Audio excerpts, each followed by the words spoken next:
کہ یہ جو نظام پڑھایا جاتا ہے اس کا اصل مقصد کیا ہے. ایک تو جو مقصد بتا کہ مان لے تو صحیح بات ہے, لیکن دوسرا جو مقصد ہے وہ یہ کہ جب باقی اعتراض کرے اس کا جواب دیا جائے. اگر میں آپ سے سائنس کی جو ٹرم ہے پوچھ دوں گا نا اور اس کی ٹرمینالوجی کچھ نہیں بتا پائیں گے.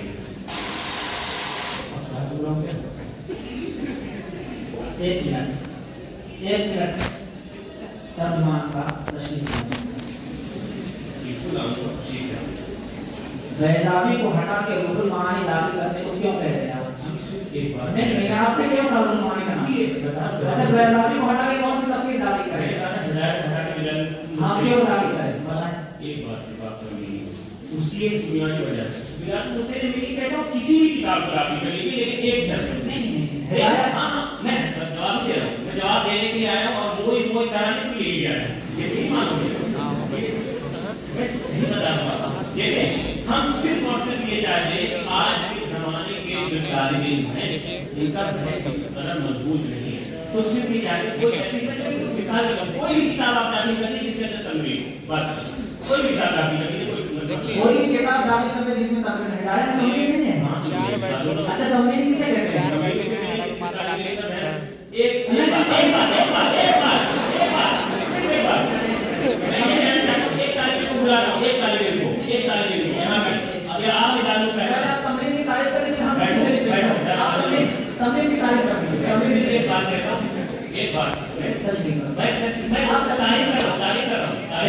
سوال کا جواب کے بعد میں نے کہا مناظرے سے متعلق سوال کا جواب ہونا چاہیے. اب مناظرہ کس کا ہو رہا ہے اور سوال کہاں موضوع کے متعلق آپ سوال کریں. آپ مختلف الباقی کا سوال کریں. آپ کیا مناظر کیا تعلق ہے بھائی اس کا کیا آپ ہے کوئی تعلق ہے یا وہ تعلق نہیں کرتے کون سا تعلق ہے؟ کیونکہ ہمارا مقصد ہے جو ثابت کرنا چاہتے ہیں نا وہ پہلے ہی پتہ چل جاتا ہے کیا ثابت کرنا چاہتے ہیں. تو یہ الٹے بلٹے سوالات کا جواب دینا میں مناظرہ برباد نہیں کرنا چاہتا. جن موضوع پہ جس موضوع پہ مناظرہ ہو رہا ہے وہ موضوع کیا ہے حد سے مباحث نہ کرے. خروج عن المباحث سے شکست بات نہیں کرنی ہوگی. اصول مناظرہ لے لے, اصول مناظرہ کی مخالفت آپ نہ کریں. جو موضوعات گفتگو کرے آپ نے کتاب نکالنے کی جو بات کہی میں نے صرف آپ کو ایک نمونہ دکھانے کے لیے گفتگو چھیڑی تھی کہ آپ کو پتا چل جائے کہ کتنے پانی میں ہے. پہلے سوال کا جواب دوسرا سوال میں نے کیا بول کر کے کیونکہ سوال جواب میں نہیں کر سکتے. میرے سوال کا جواب دینے کے بعد اگلی ٹرم کو پڑھنا لازمی ہے. ان کے بھی سوال کا جواب دیا بغیر یہ صرف سوال کرنا چاہتے ہیں. موضوع کیا ہے اپنا دعویٰ پیش کر کے دلیل پیش سوال کرنے سے مناظرہ نہیں ہوتا. آپ دعویٰ پیش کریں دلیل پیش کریں اس دلیل کے مطابق آپ سوال کریں سوال کا جواب دیں تو پھر بات درست ہے. دیکھیں بھائی میں نے سوال کیا تھا اس کا بھی جواب نہیں ہے. اگر میرے دو سوال کا جواب نہیں آپ کو آپ ابھی بھی آپ پیچھے ہی ہیں. میں تو سوال کا جواب دیکھیے وہاں بھی سب دے دیا وہ پہاڑ والا بھی تک نہیں آیا. میں پھر اتنا کہنا چاہتا ہوں کہ جو نصاب بدلنا چاہیے اس کی بنیادی وجہ ہے وہ یہ ہے کہ تاکہ جو باقی ہے ان کا جواب دیا جا سکے. اس لیے میں کہا تھا سائنس کا آپ کو ہوا بھی نہیں لگی. کچھ لوگ ہیں جواب دیتے ہیں ان کو بھی ہوا نہیں لگتی ہے. دیکھیں جب مذہب پر اعتراض کیا جاتا ہے خصوصاً اسلام پر تو اس کا جواب دینے کا فرض ہے. بتائیے علماء ہی تو علماء ہی کو چنا جاتا ہے. اسی طریقے سے کیا علماء سلف نے یونانیوں کا فلسفہ نہیں سیکھا تھا؟ جب ان کا فلسفہ سیکھ کر کے ان کے اعتراض کے جواب دینا ان کا فرض تھا تو آج ہم سائنس کو سیکھا کیوں نہیں؟ اور یہ تو سکھانا چاہیے مدرسے میں کیونکہ ہمارا یہ متدین نہیں کہتے نا کہ یعنی کہ علماء کا یہ ضروری ہے. اسی چیز جو کتب مذہبی جو ہیں ہمارے یہاں موجود ہیں اور پڑھنے میں آتی ہیں ان میں کوئی کتاب ہے جس میں فلسفہ مغربیہ اور علوم جدیدہ کے مسائل کی تدبیر یا تصویر مسائل مغربیہ سے بھی نہیں ہو. بتائیے جواب دیجیے. 14 سوال ہوتے ہیں. فلسفہ قدیم جو علماء فلسفہ قدیم اور علوم دنیا میں تمام قوم کے نزدیک مسلط ثبوت تھے آج ہمیں کچھ بھی نہیں پتا, زبان میں بھی نہیں پتا ہے. یہ سارے اعتراضات ہیں جو کیے جاتے ہیں مدرسے پر. موضوع یہی تھا, موضوع سے بالکل بھی باہر نہیں نکلا ہوں, بالکل نہیں نکلا ہوں. میں نے صرف یہ کہا تھا موضوع کا بھارت صرف اور صرف ایک فرق ہوا کہ جو موضوع متعین کیا گیا تھا اس کے سارے حوالے اس کے سارے جو اعتراضات تھے پہلے لا کر کے پہلی طرف میں لا کر کے میں نے ڈال دیا تو وہ ہو گئے. میں اب میں اپنے ایک بہت ہی قریبی ساتھی